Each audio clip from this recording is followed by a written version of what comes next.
Hello all, welcome to சொர்க்கபூமி.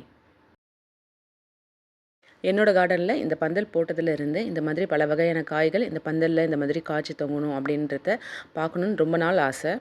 அதில் ஒரு 50% கனவு நிறைவேறுச்சுன்னு சொல்லலாம். இப்போதைக்கு இந்த பந்தலில் சுரைக்காய், பீர்க்கங்காய், பாகற்காய்னு கொஞ்சம் வகையான காய்கறிகள் தான் இருக்குது. இதில் இன்னும் காய்கறிகள் செடியை படர விடணும்னு ஆசை. பந்தலில் இருக்க வெள்ளை பாகற்காய் கொடியை பற்றின வீடியோ ஆல்ரெடி நிறைய ஷார்ட்ஸ் வீடியோவில் கொடுத்துருக்கேன். சுரைக்காய் கொடியை வளர்த்ததும் சரி, அதுலேருந்து அறுவடை எடுக்கிறதும் சரி, இதுதான் ஃபஸ்ட் டைம்.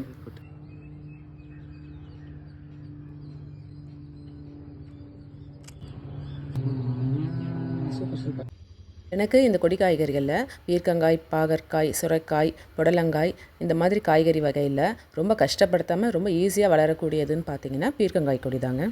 கொத்து கத்திரிக்காய் செடி ஒரு 4-5 வச்சுருந்தேங்க. அதில் இந்த அஸ்வினி பூச்சி, மாவு பூச்சின்னு நிறைய பிரச்சனை வந்து அதில் ஒரு 2 செடியை எடுத்து போட்டுட்டேன். இந்த கருவேப்பிலை கன்று எனக்கு வீட்டு பக்கத்தில் இருந்து கிடச்சிது. அப்படியே விட்டால் மாடு தான் மேய போகுதுன்னு அதை எடுத்துகிட்டு வந்து இந்த மாதிரி தொட்டியில் நட்டு வச்சுட்டேன். இந்த கொடி வகை காய்கறிகள்லாம் அக்டோபர் செப்டம்பரில் போட்டது. இது இன்னும் எத்தனை மாதத்துக்கு பலன் கொடுக்கும்னு தெரியல. இதுக்கு நான் வந்து ஒரு 15 days ஒன்ஸ் தொழு உரமோ இல்லை என்கிட்ட எந்த உரம் இருக்கோ அதை வந்து ஒரு கைப்பிடி அளவுக்கு போட்டு விட்டுருவேன். அப்புறம் அரிசி பருப்பு கழுவுற தண்ணி, காய்கறிகள் அலசின தண்ணி, கம்போஸ்ட் உரம், நான்வெஜ் க்ளீன் பண்ணுறப்போ அதில் இருக்கிற தண்ணி, இதெல்லாமே வந்து இந்த செடிகளுக்கு கொடுத்துட்ருக்கேன். மாடி தோட்டத்தில் கண்டினியூஸாக அறுவடை எடுக்கணும்னா நம்மளால் முடிஞ்ச ஆர்கானிக் ஃபெர்டிலைசரை ஒரு ரெகுலர் இன்டர்வெல்லில் கொடுத்துக்கிட்டே இருக்கணும்.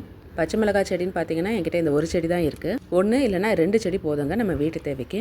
மல்லிப்பூ செடியை சீசன் ஆரம்பிக்கிறதுக்கு முன்னாடியே வந்து ப்ரோனிங் பண்ணி விட்டுருந்தேன். நவம்பர், டிசம்பர் மழை காலத்தில் நான் பண்ணியிருந்தேன். இப்போ இதில் நிறைய தளிர்கள் வந்து மொட்டுக்கள் வச்சு நிறைய பூக்கள் வந்திருக்கு.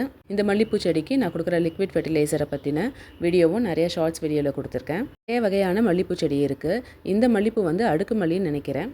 ஏன்னா இதில் இருக்க ஒரு பூவை பார்த்தீங்கன்னா ஒரு சின்ன ரோஜா பூ சைஸில் இருக்குது. அடுத்தது பார்த்தீங்கன்னா எனக்கு ரொம்ப பிடிச்ச கனகாமர செடி. ஒரு 2 நாள் தாங்க இந்த பூக்களை பறிக்காமல் விட்டுருந்தேன். இப்போ பார்த்தீங்கன்னா செடி ஃபுல்லாக நிறைய பூக்கள் இருக்குது. இந்த கனகாமர செடியை சீட்லேருந்து நாற்றுக்கல் எடுத்து அதிலிருந்து பூச்செடியாக வளர்த்துது. இந்த செடி பார்த்தீங்கன்னா வெயில் நாட்களில் நல்லா வளரக்கூடியது. அவ்வளோதாங்க, இன்றைக்கி நம்ம கார்டன்லேருந்து ஹார்வெஸ்ட் பண்ண பூக்களும் காய்கறிகளும் இதுதான். பிடிச்சிருந்ததுன்னா லைக் பண்ணுங்கள், ஷேர் பண்ணுங்கள், சப்ஸ்கிரைப் பண்ணுங்கள்.